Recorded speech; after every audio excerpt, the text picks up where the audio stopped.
Ya, demokrasi kita itu sebetulnya tidak mengenal terminologi minoritas atau mayoritas. Sila keempat kerakyatan yang dipimpin oleh hikmat kebijaksanaan dalam permusyawaratan perwakilan. Nilai dari Pancasila sila keempat itu luar biasa bagi demokrasi kita, dipimpin oleh hikmat kebijaksanaan dalam permusyawaratan. Kita dari kelompok mana, kita dari agama mana, kita dari suku mana, itu semua Indonesia gitu. Jadi kita menyatukan diri dalam kerangka bagaimana kita mencapai satu hikmah, satu kebijaksanaan untuk seluruh rakyat Indonesia. Nah,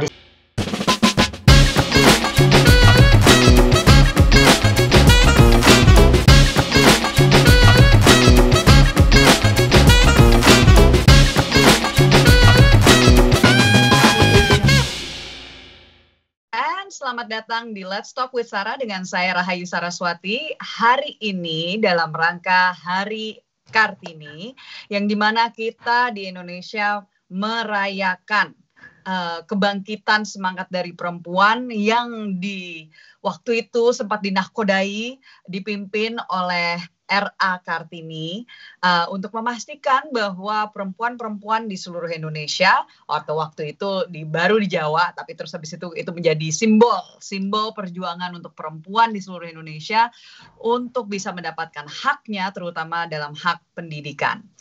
Sejak itu banyak sekali pejuang-pejuang perempuan yang mungkin selama ini juga masih jarang untuk diungkapkan, but that's part of my passion. Saya sangat senang sekali tiap kali kalau misalkan membicarakan tentang tokoh-tokoh perempuan yang telah pave the way istilahnya ya, udah membuka jalan untuk kita sekarang sebagai perempuan-perempuan Indonesia, terutama di saat ini, di zaman ini, kita bisa menikmati kebebasan ya, kebebasan dalam arti kita punya kemandirian, kita punya kebebasan untuk bisa meraih mimpi-mimpi, bisa menjadi working mom, bisa jadi seorang pemimpin, itu juga karena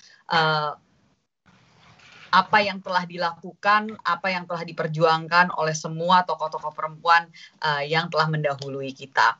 Saat ini saya mengundang sahabat saya ya, we became best friends waktu di DPR 2014-2019. Waktu itu dia baru join tuh kayaknya lu baru join baru 2 tahun setelah ya, 2017 kan ya, Di? Iya. Jadi pertengahan periode. Ini adalah wakil ketua Komisi 8 akhirnya gitu. Pokoknya saya ada cheerleadernya dia di luar. Ini adalah Ibu Diah Pitaloka. Oke, not Rike Diah Pitaloka. Kita harus clarify deh. Tiap kali deh, ampun deh. Tapi sekarang sepertinya dengan dia sekarang menjabat sebagai wakil ketua Komisi 8 di DPR RI, mulai betul-betul orang bisa melihat bagaimana dia sebagai seorang politisi yang luar biasa. Sahabat saya ini yang satu ini pokoknya kecil-kecil tapi lincah. Nah, pokoknya kita banyak hal yang mau kita omongin, tapi hari ini kita akan fokus pada satu hal sebenarnya. Jadi kawan-kawan sekalian, kita tuh we've been working on something gitu, dan hari ini dalam rangka Hari Kartini kita mau launching istilahnya, kita mau menyampaikan kepada dunia, bukan hanya kepada Indonesia, tentang sesuatu yang we've been cooking in the burner gitu, in the back burner, and hari ini kita mau menyampaikan kesempatan yang luar biasa untuk semuanya nanti ya. Oke, tapi sebelumnya saya mau catch up dulu sama teman saya yang satu ini.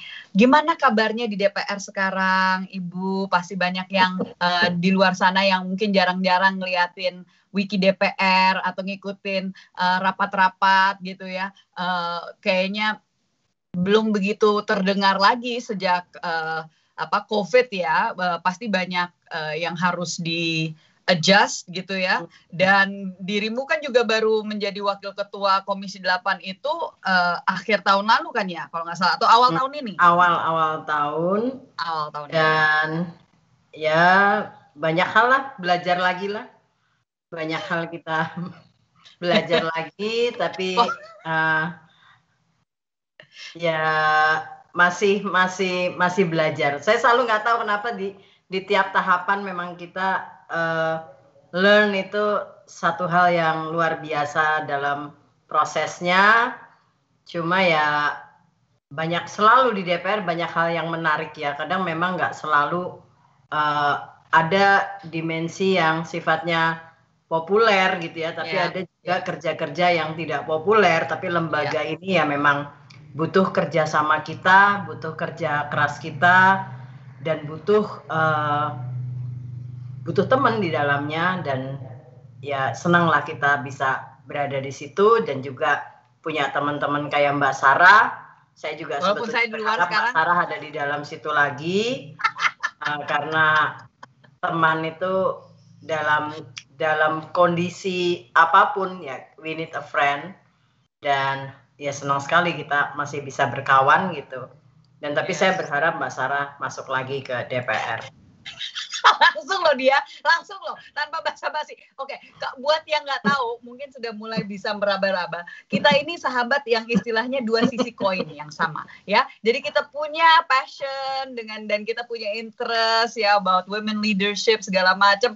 Dia itu di bagian yang sangat diplomatis, politisi sejati. Saya di bagian aktivis yang belak-belakan gitu. Dia bagian yang istilahnya enggak semuanya itu teman. Saya di bagian yang semuanya dikritisi. Jadi sejujurnya saya kalau Sarah ngomong kadang nah loh. Ini ngomong apa lagi nih gitu loh. Tapi itu bagus. Kita tuh tektokan ya nggak kalau di komisi itu dia bagian pokoknya yang diplomatis. Kalau saya yang bagian marah-marah gitu. Nah makanya yang seperti dia ini bisa jadi pimpinan gitu kan, karena memang semuanya menganggap dia ini wow, dia bisa dan memang dia sangat punya kemampuan gitu kan.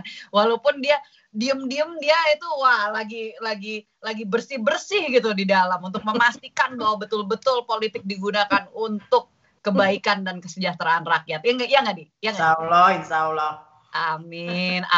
Saya tuh bangga banget. Pokoknya ngelihat dia tuh bangga banget karena memang kita butuh banget orang-orang seperti dia ini untuk memimpin, bahkan juga untuk leading the way, untuk ya itu soal teman itu penting banget.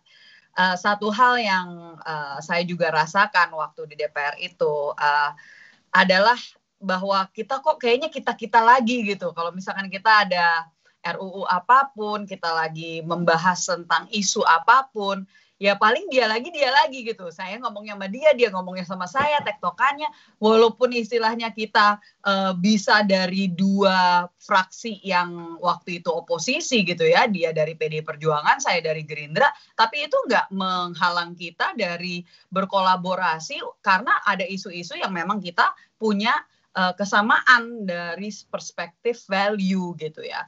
Dan saya merasa waktu itu istilahnya kayak kita kok apa ya, ini di DPR ya, sistemnya itu ya mungkin kita harus ngejelasin juga karena ini sedikit pendidikan politik lah gitu ya, 101 gitu.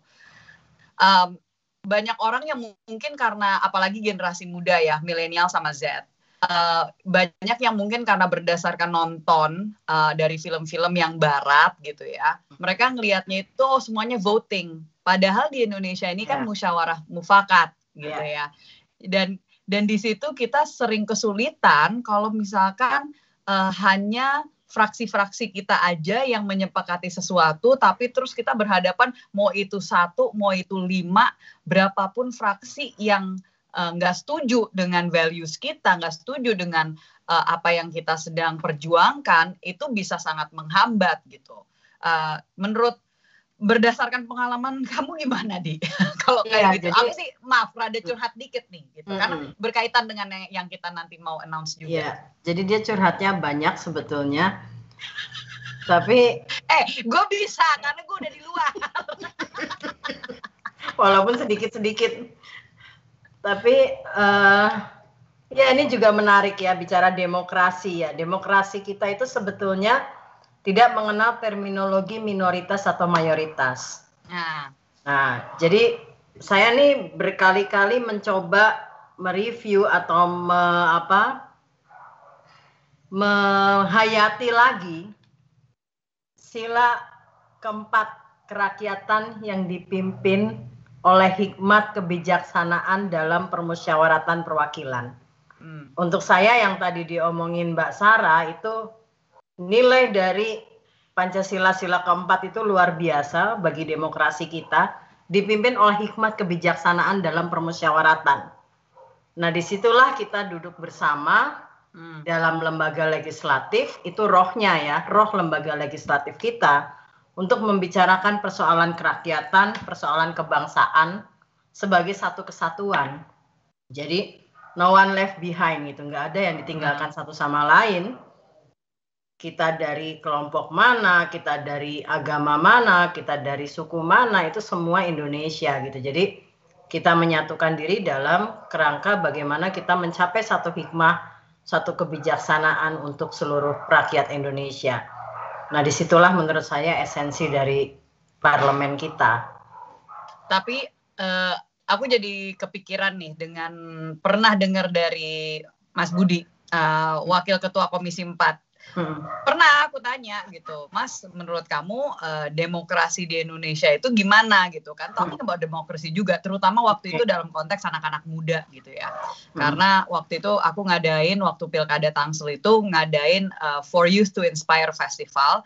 Kebetulan ngundang dia untuk jadi salah satu pembicara, ngomong pokoknya tentang anak muda, pemuda, dan politik gitu kan.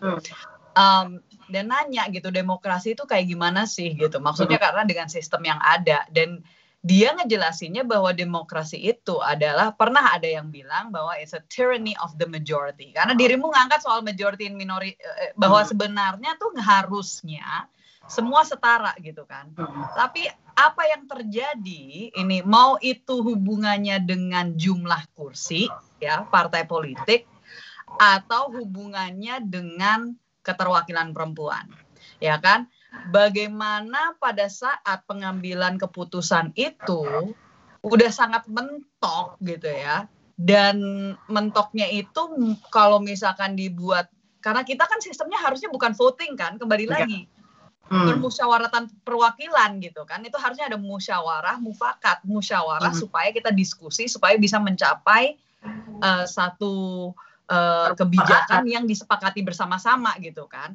Nah, tapi pada saat yang bersamaan ya kayak Mas Budi bilang gitu, ini ada tyranny of the majority, di mana memang yang mayoritas yang berkuasa. Nah, itu menurut lo gimana? Nggak selalu ya. Pertama, mungkin dalam parlemen kita jarang sekali kita mengambil metode voting, walaupun itu sebuah opsional. Ya. Tapi banyak hal-hal keputusan kita ambil, misalnya satu orang say no, ternyata itu signifikan, baik pengaruhnya, pressure-nya, itu nggak jadi juga gitu, keputusan itu kita ambil. Jadi dalam prakteknya, nah ini bedanya mungkin dengan karakter demokrasi Amerika gitu ya, kita nggak majority itu kemudian automatically rules gitu, enggak. Tapi sejauh argumentasinya itu kemudian signifikan terhadap membangun tekanan, membangun argumentasi politik, itu biasanya berpengaruh juga. Makanya nggak mudah gitu, artinya nggak otomatis ketika kita menguasai seluruh atau punya banyak kursi, otomatis kita bisa menguasai suara DPR, nggak juga gitu, pengalaman yang kita lihat ya. Ya, apalagi kenyataannya kadang partai-partai yang kursinya nggak banyak juga suaranya signifikan gitu, pengaruhnya gitu ya. Iya, pengaruhnya seperti yang kita lihat dengan beberapa RUU yang kita perjuangkan, contohnya RUU penghapusan kekerasan seksual yang sampai saat ini juga masih sangat diperdebatkan. Dan sepertinya juga banyak masyarakat di luar, ini kan kita tahu ya, maksudnya apalagi sejak International Women's Day dan seterusnya, sejak itu juga kita masih melihat ada gerakan yang luar biasa dari masyarakat yang menyampaikan kefrustrasian bahwa boro-boro ini disahkan, dibahas aja juga kayaknya tuh masih stuck gitu kan, stuck di judul gitu. Nah, itu juga karena bukan karena majority, justru karena ada beberapa suara di dalam yang sangat kekeh menolak gitu kan. Nah, itu mengingatkan kita juga tentang hal itu gitu. Nah, and I wonder gitu loh, maksudnya apakah ini berkaitan juga, jujur aku tuh jadi mempertanyakan apakah ini sebenarnya isunya karena akhirnya menjadi isu perempuan gitu kan? Apakah memang hanya perempuan yang bisa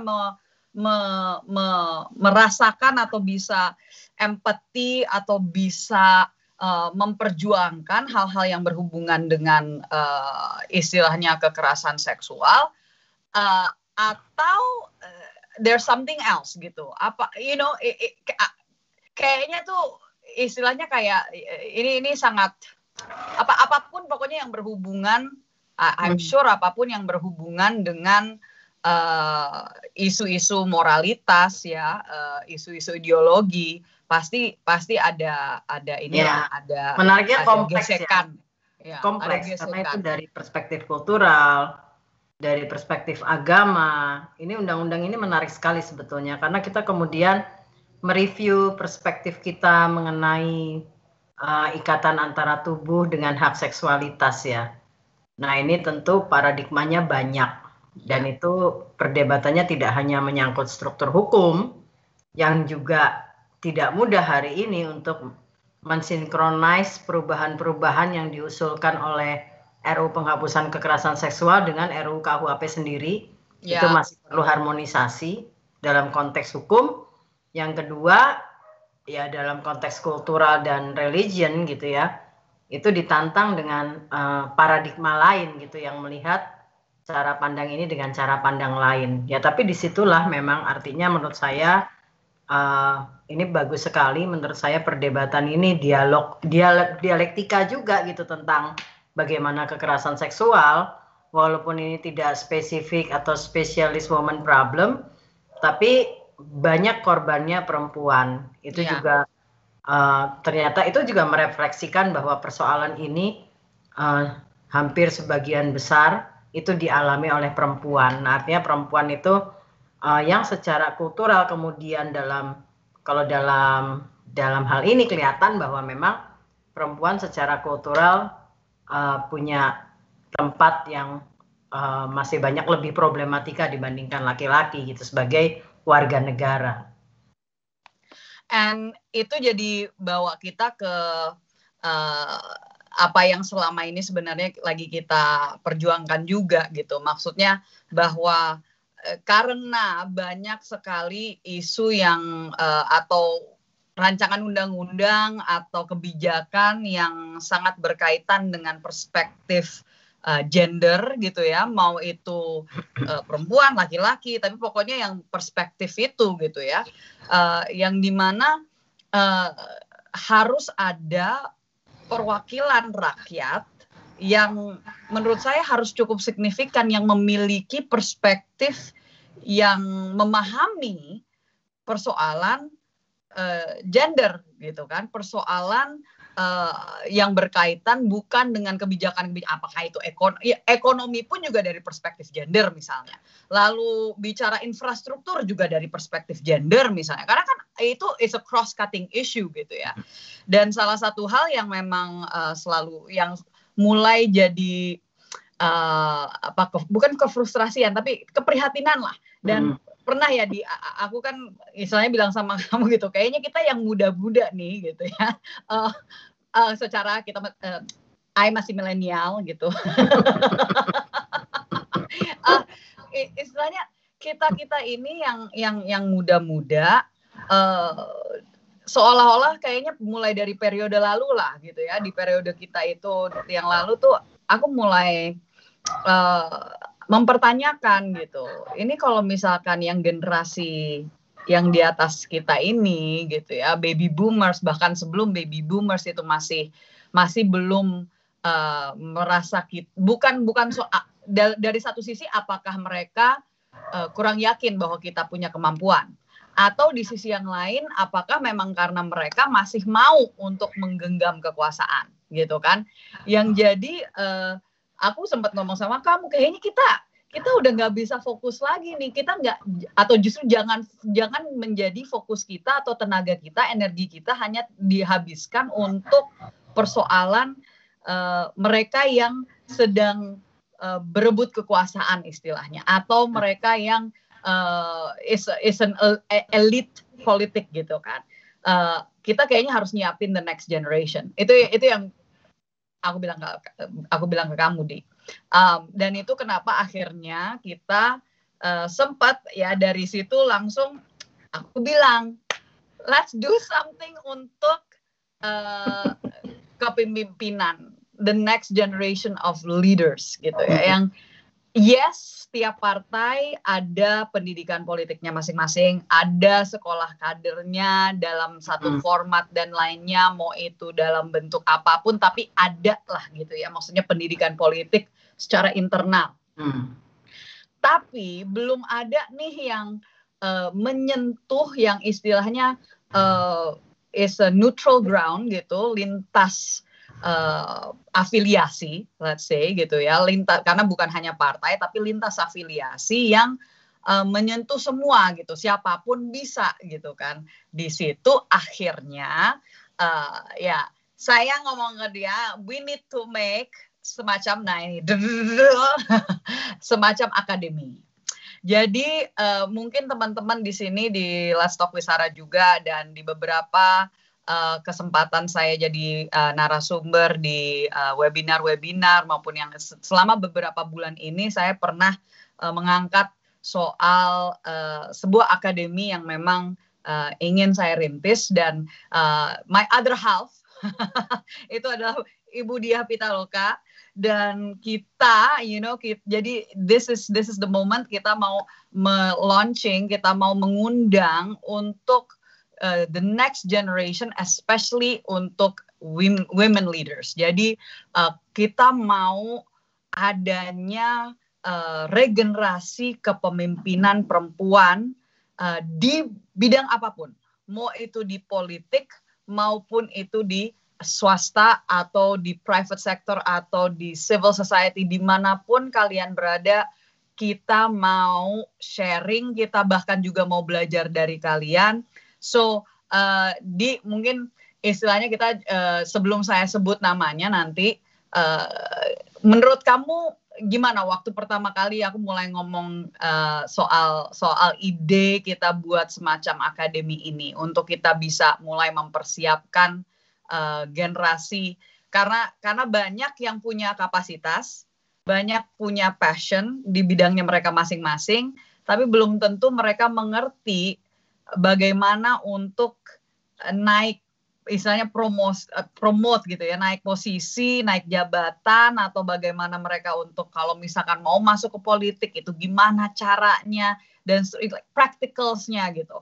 Menurut kamu gimana waktu pertama kali denger aku ngomong kayak gitu? Ya, good idea ya.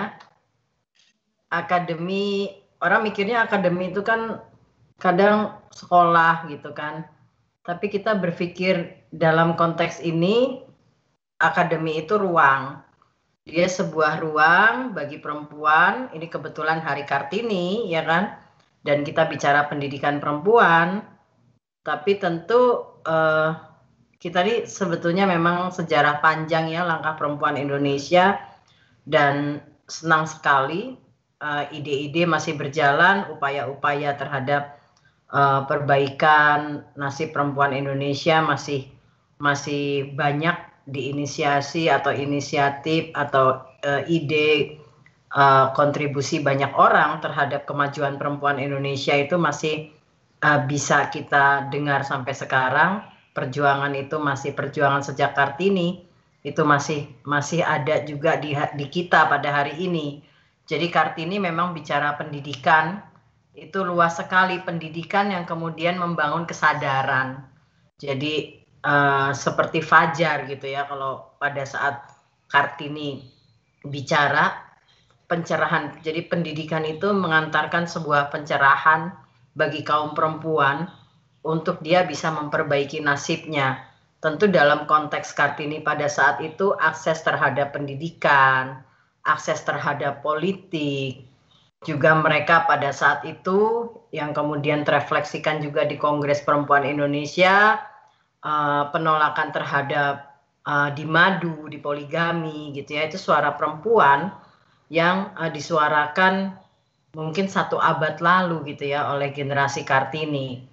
Dan sekarang kita masih punya tantangan yang mungkin juga sama, dan juga tantangan-tantangan yang lain yang tentu hari ini kita di generasi kita masih kita hadapi. Misalnya sekarang banyak sekali kasus trafficking online, ya kan, yang ya persoalan perempuan itu kemudian kita sadar itu lintas zaman gitu ya. Ada hal-hal yang masih, misalnya akses perempuan terhadap pendidikan.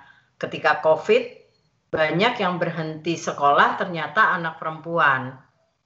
Karena kenyataannya banyak yang berpikir anak laki-laki lebih penting untuk bersekolah, dan itu ternyata masih ada sampai hari ini.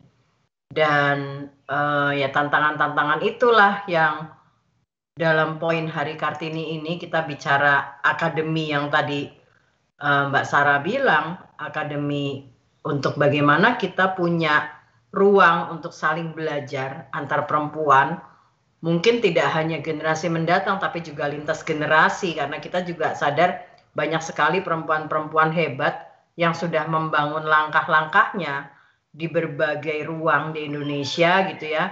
Kita hari ini punya banyak sekali menteri perempuan, kita punya ketua DPR perempuan, kita punya banyak sekali peneliti perempuan, pemikir-pemikir perempuan, ahli ini, ahli itu, dan kita sebetulnya ada di tengah banyaknya kemajuan yang pada saat zaman Kartini mungkin masih diperjuangkan oleh Kartini gitu.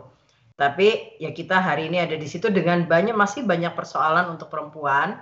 Dan ketika Sakra bilang ide membangun satu akademi atau membuat satu akademi, satu ruang belajar bagi perempuan, itu ide yang menurut saya sangat menarik. Ini seperti pada saat Kartini juga bicara pendidikan untuk perempuan gitu ya, bagaimana pendidikan yang dibicarakan Kartini itu bisa melahirkan pencerahan pemikiran bagi perempuan Indonesia. Dan saya pikir itu sangat sampai saat ini masih kontekstual, dan this is a very good idea we can share, dan ini menjadi very good ruang yang sangat baik yang kita bisa bagi dan kita bisa berbagi gitu. Jadi akademi ini akan menjadi ruang berbagi, bagi ilmu, bagi pemikiran, ide, gagasan, atau juga membangun rencana-rencana bagi banyak sekali perempuan Indonesia. Dan kita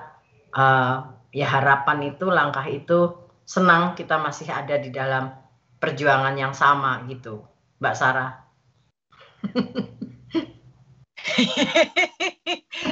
Sudah dirangkum sedemikian, nah bisa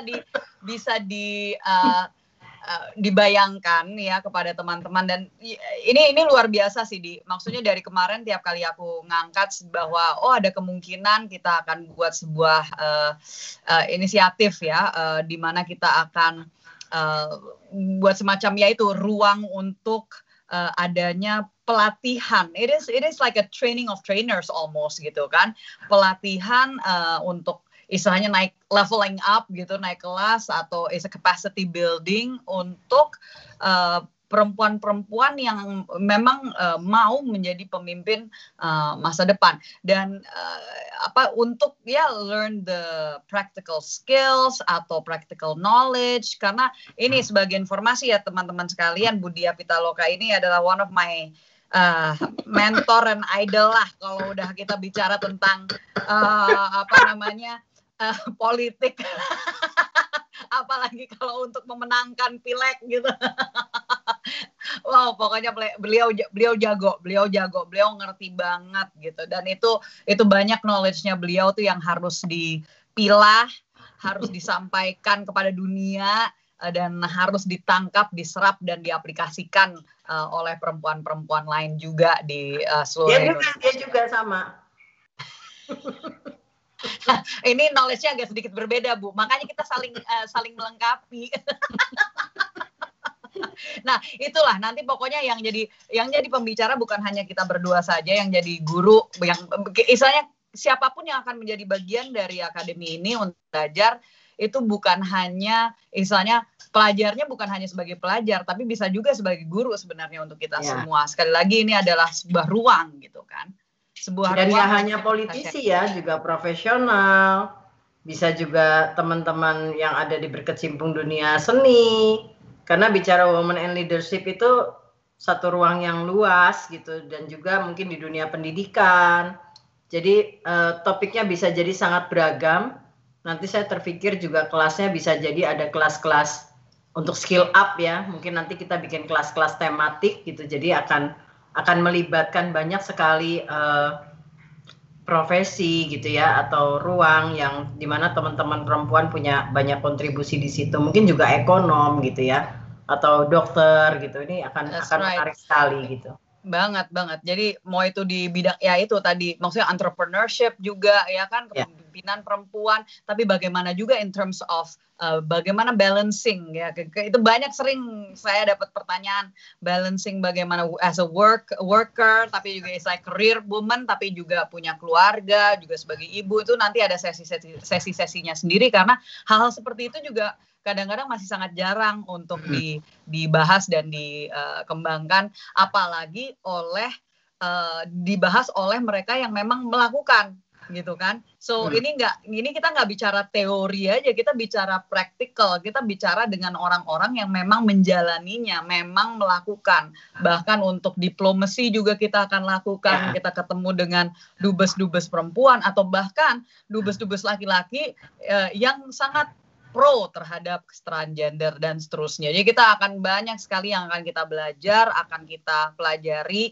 dan kita akan sharing. So last but not least, karena ini kita juga nggak mau terlalu lama, sebenarnya udah terima kasih banget kepada Bu Diah yang sudah meluangkan waktunya untuk bisa bergabung di sini.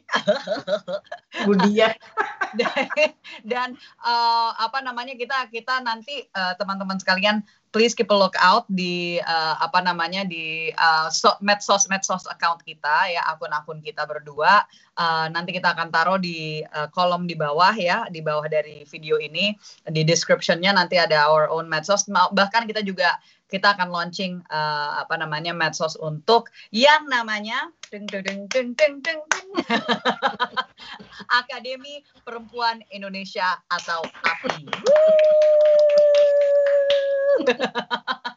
Jadi mudah-mudahan teman-teman sekalian semuanya nanti bisa menikmati, ikut bergabung, dan pastinya akan kita saling belajar, saling menguatkan untuk kita bisa jadi berkat lah, dan kita bisa jadi nilai tambah. Kita bisa ngasih nilai tambah untuk perubahan di Indonesia yang lebih baik ya, untuk kita bisa melihat lebih banyak lagi teman-teman ya nah itu kata kunci, kita mau lebih banyak teman. Mau itu di politik, mau itu di swasta, dimanapun. Kita mau lebih banyak teman. Ada kata-kata terakhir sebelum aku akhiri, Bu Diah? Selamat Hari Kartini. Mari kita belajar bersama, karena ya perjuangan yang melahirkan kesadaran itu bisa jadi dari ruang-ruang kecil kita, di mana kita bisa belajar bersama. Selamat Hari Kartini untuk perempuan Indonesia. Terima kasih Ibu Wakil Ketua Komisi 8 yang saya cintai dan banggakan dan hormati luar biasa.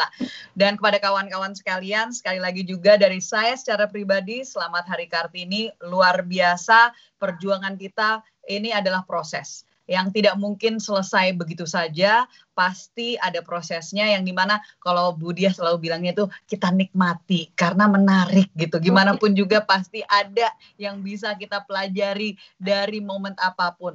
Walaupun memfrustrasikan seperti apapun, itu pasti ada yang bisa kita pelajari dari kejadian-kejadian yang ada di sekeliling kita. Jadi ambil aja ini sebagai kesempatan untuk kita bisa naik kelas. Saya mau mengundang semua kawan-kawan perempuan-perempuan lintas usia, mau 15 tahun, mau 50 tahun, usia berapapun yang mau untuk ikut sama-sama belajar untuk naik kelas, untuk nanti bisa bergabung di Akademi Perempuan Indonesia. Sampai kesempatan yang berikutnya. Bu Diah, ada lagi yang mau disampaikan? Mari kita lanjutkan perjuangan Kartini, perjuangan perempuan Indonesia. Mantap. Nah, udah ketemu tuh moto. Terima kasih semuanya, and I'll see you on the next Let's Talk with Sarah. Jangan lupa untuk klik like and subscribe. Bye. Bye.